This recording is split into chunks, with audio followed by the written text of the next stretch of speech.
बड़ी खबरों से। पहली खबर नोएडा में सोने की सबसे बड़ी चोरी के खुलासे के साथ, जहां 20 करोड़ के सोने की चोरी का मामला सामने आया है। कुल 40 किलो सोने की चोरी का ये खुलासा हुआ है, जिसमें से 14 किलो सोना चोरों के पास से बरामद भी कर लिया गया है। दूसरी बड़ी खबर कानपुर से है, जहां हैलट अस्पताल में कोरोना की वजह से जान गंवा चुके लोगों के नाम पर रेमडेसिविर इंजेक्शन इश्यू कराया गया। इस मामले का संज्ञान लेते हुए सीएम ने जांच के आदेश दिए हैं। तीसरी बड़ी खबर सुल्तानपुर की, जहां पंचायत उपचुनाव में मतदान के दौरान हिंसा की खबर मिली है। उपद्रवियों ने पुलिस पर भी पथराव किए हैं। चौथी बड़ी खबर सीएम योगी के मिशन रोजगार की, जहां दिसंबर तक 5 लाख लोगों को सरकारी नौकरी देने की योजना। पांचवी बड़ी खबर मानसून से जुड़ी है। देश में मानसून की दस्तक के साथ यूपी उत्तराखंड में मौसम का मिजाज बदल गया है। उत्तराखंड के कई इलाकों में भारी बारिश हो रही है।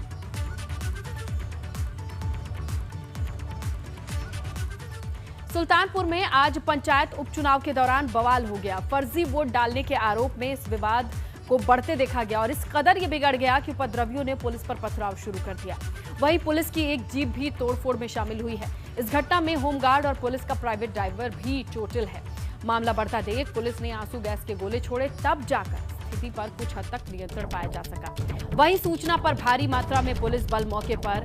मामला शांत होने पर प्रशासन ने दोबारा मतदान कराया।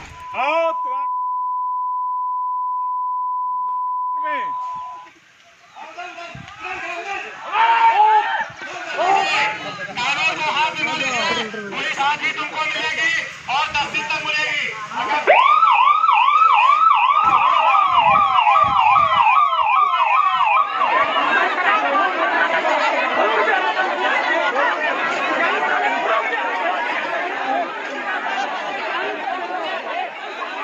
ज्यादा जानकारी सहयोगी नीरज श्रीवास्तव से लेते हैं। नीरज, ये बताइए, पूरी स्थिति आउट ऑफ कंट्रोल नजर आ रही है तस्वीरों में। जी, इसने लता जी, मैं आपको बता दें कि हम सुल्तानपुर में 320 पदों का उपचुनाव होना था, जिसमें से 5 प्रधान पद प्रत्याशी का चुनाव था, 2 क्षेत्र पंचायत का, 313 ग्राम पंचायत सदस्यों का। उसी में से एक सरैया मुस्तफाबाद के ग्राम प्रधान के थे। यहाँ पे ये आरोप लगा कि यहाँ पे पुलिस वालों ने फर्जी वोट डलवा रहे हैं। इसी को मामले को बढ़ते देख वहाँ पे मामला बढ़ गया। वहाँ के उपद्रवी ईटा पाथर उससे जो है मारपीट करने लगे, जिससे पुलिस को आंसू गैस के गोले भी छोड़ने पड़े। बिल्कुल नीरज, अभी स्थिति कैसी है? वहाँ की स्थिति अब नियंत्रण है। पुलिस कई थानों की पुलिस बल फोर्स मौके पर पहुंच गई। वहाँ पे वोटिंग पोलिंग चालू है। चलिए नीरज, आपका शुक्रिया तमाम जानकारी के लिए। जहां मतदान केंद्र पर लोगों का आरोप ये है कि पुलिस फर्जी वोटिंग में शामिल है, इसे लेकर ये बवाल बढ़ता चला गया। लोग पथराव पर उतारू हो गए। ऐसे में पुलिस ने भी आंसू गैस के गोले दागे, तब जाकर ये पूरा मामला नियंत्रण में आया।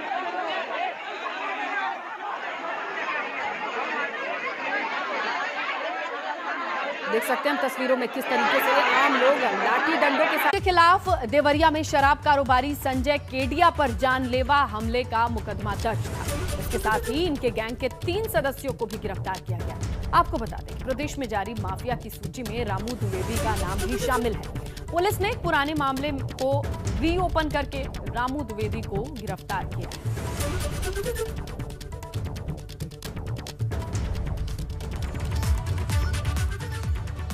एक तरफ लोग कोरोना वायरस के कहर से परेशान हैं, तो दूसरी तरफ इंसानियत के दुश्मन मरीजों की मौत के बाद भी उनके नाम पर मुनाफाखोरी का खेल खेलने से बाज नहीं आ रहे। कानपुर के हैलट अस्पताल की बात कर रहे हैं। ऐसा ही हैरान करने वाला मामला सामने आया है। मरीजों की मौत के बाद उनके नाम पर रेमडेसिविर इंजेक्शन स्टोर से इश्यू कराया गया। देखिए रिपोर्ट।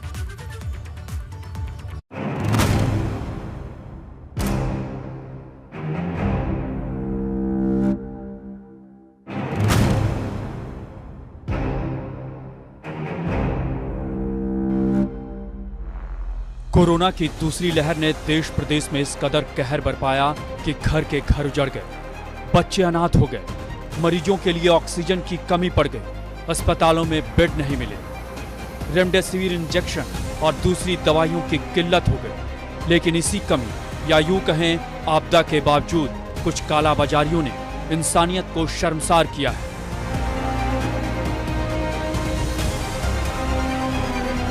तमाम जगहों से ऐसी तस्वीरें सामने आई, लेकिन कानपुर के हैलट अस्पताल से फर्जीवाड़े की एक ऐसी तस्वीर आई जो हैरान करती है। यहाँ कालाबाजारी करने वालों ने मुर्दों तक को नहीं बख्शा। बताया जा रहा है कि इंसानियत के दुश्मनों ने थोड़े से लालच की खातिर मरीजों की मौत के बाद भी स्टोर से रेमडेसिविर इंजेक्शन इशू करा ली।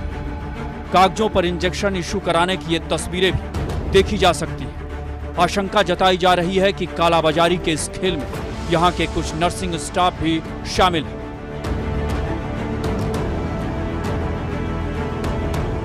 कानपुर के हैलट अस्पताल में अब ये खुलासा हुआ है कि रेमडेसिविर इंजेक्शंस मुर्दों को लगा दिए गए, यानी जो कोरोना संक्रमित जिनकी मृत्यु हो गई थी कोरोना संक्रमण के चलते, उनके नाम से रेमडेसिविर इंजेक्शन उनकी मौत के बाद भी इशू कराए जाते रहे और इसमें नर्सिंग स्टाफ और वार्ड बॉय की भूमिका संदिग्ध पाई गई है। लेकिन इसी बीच आगरा के पारस अस्पताल में मौत की मॉकड्रिल का पर्दाफाश करने के बाद एबीपी गंगा ने अब हैलट अस्पताल में मरीजों की मौत यानी मुर्दों के नाम पर रेमडेसिविर इंजेक्शन इशू कराने वाली खबर को प्रमुखता से दिखाया है, जिसका असर ये हुआ कि मेडिकल कॉलेज के प्रिंसिपल ने इस मामले की न सिर्फ जांच कराने का आदेश दिया बल्कि जांच कमेटी भी गठित कर दी। अभी नहीं वही इसीलिए मैंने बीएचटी मंगवा लिया। बीएचटी में पूरा क्लियर हो जाता है कि पेशेंट की एक्सपायर कब हुआ है और पेशेंट को रेमडेसिविर इशू कब किया गया है। दूसरा, जितने इंजेक्शन इशू किए जाते हैं वो खाली वायल वो वापस जमा करते हैं। इसका भी एक रिकॉर्ड रखा है वहाँ पर, हर वायल को वहाँ रिकॉर्ड में रखा जाता है। तो ये भी पता चल जाएगा कि यह कहाँ से किसने क्या किया है। हम इसके लिए जांच करा लेंगे। वहीं एबीपी गंगा की खबर पर संज्ञान लेते हुए मुख्यमंत्री योगी आदित्यनाथ ने भी इस मामले में अधिकारियों को जांच कर कार्रवाई के आदेश दिए हैं। बहरहाल कोरोना काल में कानपुर के हैलट अस्पताल को लेकर पहले भी सवाल खड़े हुए थे, कुछ गिरफ्तारियां भी हुई थी। अब एक बार फिर हैलट अस्पताल सवालों के घेरे में है और इसका सच जांच से ही सामने आएगा। तब तक एबीपी गंगा की भी मुहिम जारी रहेगी। हड़कंप मचा हुआ है हैलट अस्पताल में और मुख्यमंत्री ने भी इस घटना का संज्ञान लेकर अधिकारियों को निर्देशित किया है। हैलट अस्पताल के फर्जीवाड़ों में एक नया फर्जीवाड़ा यही निकल के आया है कि मुर्दों को रेमडेसिविर इंजेक्शन लगाए गए। कानपुर से कैमरामैन पंकज निगम के साथ रतीश त्रिवेदी, एबीपी गंगा। तो ये है पूरा कारनामा हैलट अस्पताल का, जहां इस पूरे मामले को अब सीएम योगी ने संज्ञान लिया है और जांच के आदेश दिए हैं। और आगे बढ़ते हैं अगली खबर की ओर, जहां हम आपको बताएं कि नोएडा में सोने की सबसे बड़ी चोरी का खुलासा हुआ है। 20 करोड़ के सोने को चुराया गया, इसका खुलासा हुआ है। नोएडा में 40 किलो सोना चोरी का यह बड़ा खुलासा है और इसके साथ चोरों के पास से 14 किलो सोना बरामद भी कर लिया गया है। नोएडा के सेक्टर 39 से चोरों की गिरफ्तारी हुई है। नोएडा के फ्लैट से करोड़ों का ये सोना उड़ाया था चोरों ने। फ्लैट के मालिक का नाम राममणि पांडे है, जो विदेश फरार है। पुलिस की पूछताछ में चोरों ने ये बड़ा खुलासा किया है। मामला सामने आया जब सोने के बंटवारे को लेकर चोरों में विवाद हुआ। झगड़े के बाद पुलिस को सोने की चोरी का पता चला, जिसके बाद ये बड़ा खुलासा। 20 करोड़ के सोने का वारिस कौन है, जो इस वक्त विदेश में फरार है। पूरा मामला दो तरफा चला गया है, जहां पहले इतना सारा सोना किसी एक घर से मिलना, चोरी होने के बाद उसकी रिपोर्ट भी ना दर्ज कराना, और दूसरी तरफ चोरों के बीच सोने के बंटवारे को लेकर कोई रजामंदी नहीं बनी, तब यह मामला प्रकाश में आया। सेक्टर 39 पुलिस को ने सूचना दिया कि 2 लोग चोरी का माल लेके रखे हैं अपना घर पे और उन लोगों से पूछताछ करने में कुछ बड़ा खुलासा हो जाएगा, इस तरह सूचना मिली थी। तो सूचना के आधार पर SHO 39 अपना सर से 2 लोगों को पहले पूछताछ किया। पूछताछ में वो लोग एक्सेप्ट कर लिया कि ये बहुत बड़ा गैंग है और इसमें अलग अलग सिर्फ टीम बनाई गई थी। एडिशनल CP नोएडा रणविजय और ACP 1 अंकिता, इन दोनों का अलग अलग टीम बनाई गई थी। पूछताछ की तो अब इस पूरे मामले पर पुलिस की जो कार्रवाई चल रही है वो कुछ इस तरह से है। पहली टीम इस जांच में लगी है कि जो मालिक है, जिनके पास 40 किलो सोना जिनके घर से चोरी हुआ, उनका पता लगाया जाए। दूसरी तरफ जो चोरों से जानकारी मिली है, उनके बिना पर निशानदेही पर बाकी का सोना कहां है ये पता लगाया जाए, क्योंकि अभी सिर्फ 14 किलो सोना मिला है। 40 में से सिर्फ 14, बाकी का सोना कहां है, इनसे जुड़े लोग कौन है, किस तरीके से चोरी की वारदात को अंजाम देते हैं, इसके लिए पुलिस की 5 टीमें लगभग इस वक्त काम कर रही हैं। कोशिश में है कि इनके मास्टरमाइंड को पकड़ा जाए, जो अभी भी पुलिस की गिरफ्त से दूर है। गाजियाबाद का बताया जा रहा है और अब इस पूरे मामले पर पुलिस की टीम बाकी भी मदद मांग रही है ताकि जल्द से जल्द खुलासा हो सके और पकड़ा जा सके चोरों के इस मास्टरमाइंड को और उस शख्स को जिसके पास ये काली संपत्ति मौजूद थी। चोरी होने की रिपोर्ट तक दर्ज नहीं कराई गई। मामला दिसंबर का है जब ये चोरी हुई। अब चोरों ने ये सारी जानकारी दी है। अब उनके और साथी चोरों को भी पकड़ा गया है। उनके पास से 14 किलो सोना भी मिला है। तो नोएडा में अब तक के सबसे बड़े सोना चोरी का ये मामला कुछ इस तरीके से सामने आया है, जहां चोरों में सोना जब 40 किलो हाथ आया तो किसको कितना मिले इस पर एक रजामंदी नहीं बन पाई। आगे बढ़ते हैं। मुख्यमंत्री योगी आदित्यनाथ ने मिशन रोजगार की योजना बनाई है। उन्होंने कोरोना की दूसरी लहर के कमजोर होने के बाद जो आर्थिक गतिविधियां हैं उसे तेज करने का फैसला लिया है। इसके तहत साल के अंत तक 5 लाख लोगों को सरकारी नौकरी देने की योजना है। आपको बता दें कि 4 साल में 4 लाख लोगों को नौकरी दी जा चुकी है, जिसमें 1 लाख से ज्यादा महिलाओं को सरकारी नौकरी मिल चुकी है। वहीं मनरेगा के जरिए भी 1.5 करोड़ श्रमिकों को रोजगार दिया गया। स्टार्टअप इकाइयों से 5 लाख, औद्योगिक इकाइयों से 3 लाख से ज्यादा युवाओं को रोजगार दिया गया, जबकि ओडीओपी के जरिए 25 लाख लोगों को रोजगार मिला। वहीं 50 लाख से ज्यादा एमएसएमई इकाइयों से 1 करोड़ 80 लाख लोगों को रोजगार मिला, जबकि 1,30,000 से ज्यादा शिक्षकों की भर्ती हुई। वहीं नोएडा में स्टेट डेटा सेंटर की स्थापना हुई, जिसमें 50,000 से ज्यादा लोगों को रोजगार मिला।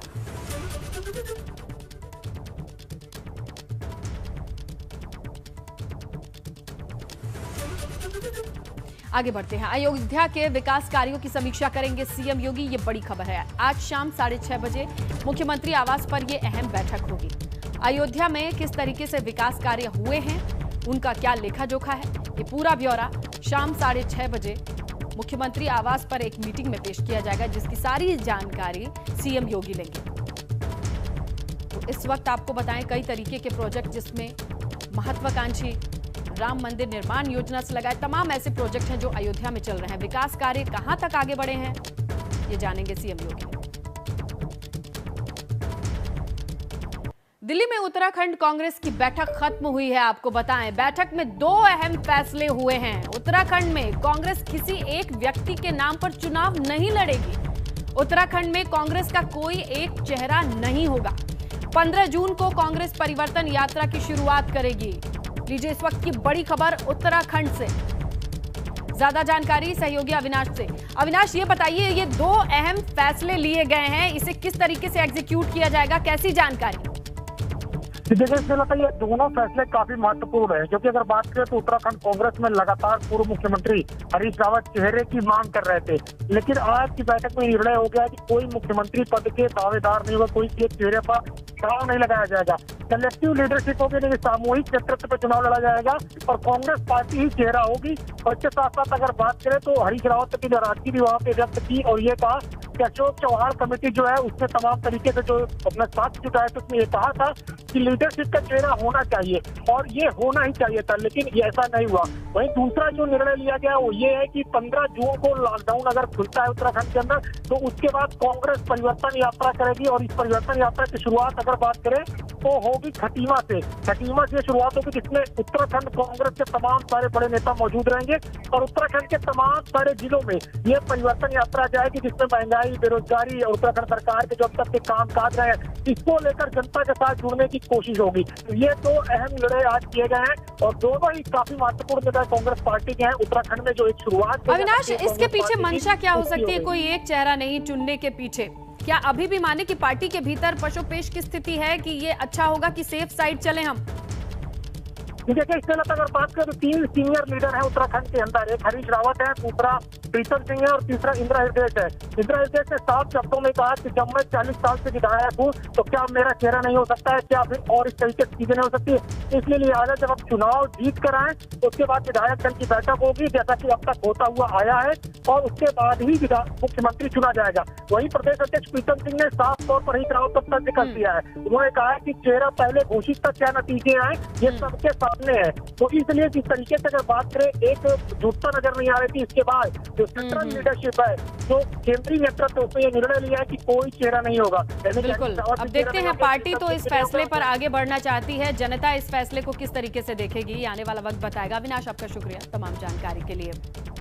कोविड वैक्सीनेशन को लेकर ग्राम प्रधानों की मनमानी सामने है। इसकी लखनऊ में ग्राम प्रधानों की आनाकानी का आलम यह है कि 494 में से सिर्फ 97 प्रधानों ने ही वैक्सीन लगवाई है। बाकी स्लॉट ना होने, वैक्सीन खत्म होने की बात कह के किनारा कर रहे हैं।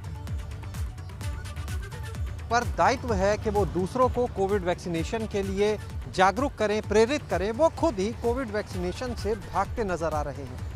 शायद इसी वजह से राजधानी लखनऊ में ही अभी तक कुल ग्राम प्रधानों में से लगभग 20% के आसपास ने ही अपना कोविड वैक्सीनेशन कराया है। अब जिला प्रशासन ने उन प्रधानों की सूची तैयार कराई है जिनका अभी तक वैक्सीनेशन नहीं हुआ, जिससे प्राथमिकता के आधार पर उनका वैक्सीनेशन कराया जा सके। कैमरा सहयोगी जितेंद्र के साथ शैलेश अरोरा, एबीपी गंगा, लखनऊ।